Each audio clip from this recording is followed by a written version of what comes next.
Louvado seja o nosso Senhor Jesus Cristo e sua Mãe Maria Santíssima. Para sempre sejam louvados. Nós nos encontramos novamente dentro da cena do Evangelho, em Cafarnaum, a cidade de Pedro e André. Ontem nós encontramos o texto do Evangelho que Jesus, depois de ter saído da sinagoga, era um dia de sábado, ele se dirige para a casa de Pedro e encontra a sogra de Pedro enferma, com febre. Jesus estende a mão, levanta ela e ela fica curada. É apresentado também muitos outros enfermos e possuídos pelo demônio. Depois é apresentado para Jesus um leproso.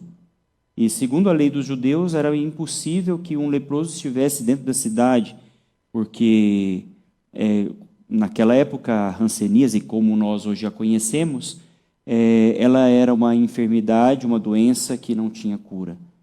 E haviam vários preceitos acerca das pessoas que estavam impuras por causa da lepra.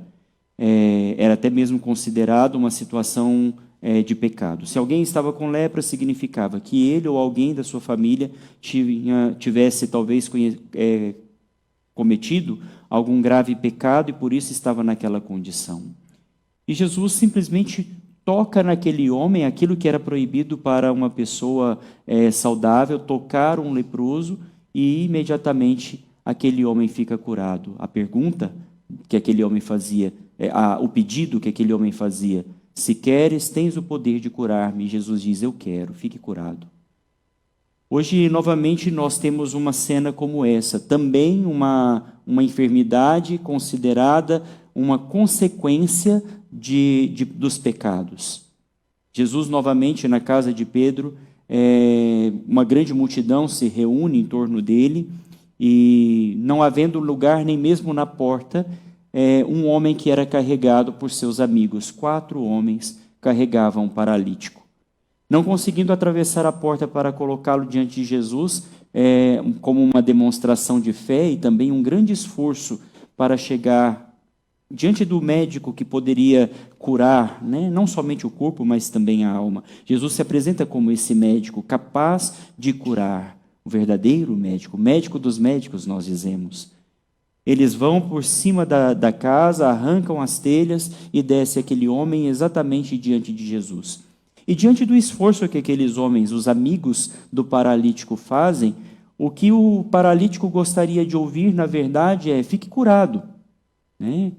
Pegue a sua cama, vai para a sua casa, carregue a sua cama e volta para casa. Mas naquela ocasião, Jesus, com aquele homem diante dele, ele diz apenas uma coisa: meu filho, os teus pecados estão perdoados. Aqui nós vemos que a paralisia daquele homem remete a uma consequência de seus pecados, porque acima de tudo, antes mesmo que Deus curasse as pernas paralíticas daquele homem, Jesus queria, na verdade, curar a paralisia do seu coração. Muitas vezes deixamos de amar. Tantas vezes conseguimos caminhar para um lado e para o outro, temos essa possibilidade de nos mover, de nos locomover para determinados lugares, mas quantas vezes nós não somos capazes de amar? E de repente, Deus nos fala: os teus pecados estão perdoados. Nós podemos ouvir isso constantemente, basta procurar o sacramento da penitência e o sacramento da confissão. Quando nós nos colocamos diante do sacerdote para confessar os nossos pecados, ele perdoa os nossos pecados e tira a paralisia que impede o coração do homem e da mulher de amar. Porque para isso nós nascemos, para isso nós fomos criados, para ser imagem e semelhança de Deus. Naquela ocasião, haviam também ali muitos judeus, doutores da lei, fariseus. Nem todo mundo que estava diante de Jesus queria o bem ou queria receber algo de Jesus, mas estavam ali com olhos críticos, com corações julgadores. E dentro dos seus corações julgavam: quem é esse homem que perdoa pecados? Isso é uma blasfêmia. Só Deus pode perdoar pecados. Esse era o conceito antes de Jesus, o conceito entre os judeus que somente Deus pode perdoar os pecados. E Jesus, sondando o coração daqueles homens, faz a pergunta para eles: o que é mais fácil dizer para esse paralítico? Seus pecados estão perdoados? Ou pega a sua cama, levanta, carrega ela, volta para sua casa? E aí eu faço a pergunta: o que é mais fácil dizer para uma pessoa que está diante, um paralítico que está diante de Jesus? Na verdade, é muito mais fácil dizer: os seus pecados estão perdoados. O que comprova que o perdão aconteceu é apenas a fé.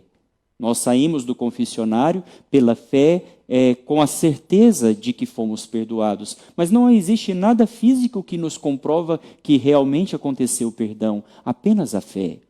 Do mesmo modo, se nós dizemos para uma pessoa: seus pecados estão perdoados, o que nós constatamos pela fé é que de fato aconteceu. Agora, se dizemos para um paralítico: levanta da sua cadeira de roda, levanta da sua cama, caminha, se essa pessoa não caminhar, significa que nós não temos fé.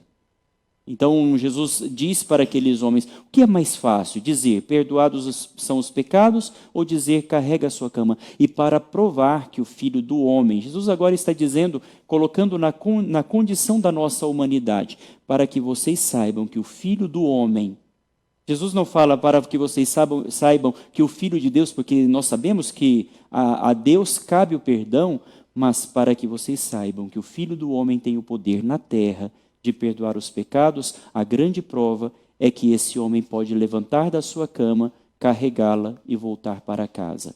E no mesmo instante, as pernas daquele homem se firmaram e ele voltou para casa. Muitas pessoas ficaram admiradas com tudo isso. E ficavam admirados com a autoridade e com o poder que Deus havia dado para os homens de perdoar os pecados, e por isso nós precisamos nos aproximar tantas vezes do sacramento da penitência com verdadeira confiança. Quantas vezes nós questionamos o sacramento da confissão dizendo: não vou confessar os meus pecados para o padre, ele é homem como eu, pecador como eu, talvez até mais em determinadas circunstâncias. Mas não é por causa do homem, mas por causa de Deus que age naquele homem, e porque ele recebeu de Deus a autoridade de perdoar os pecados. Queridos irmãos e irmãs, que nós nos aproximemos cada vez mais do sacramento da penitência, que é grande causa de cura para o nosso coração e para toda a humanidade.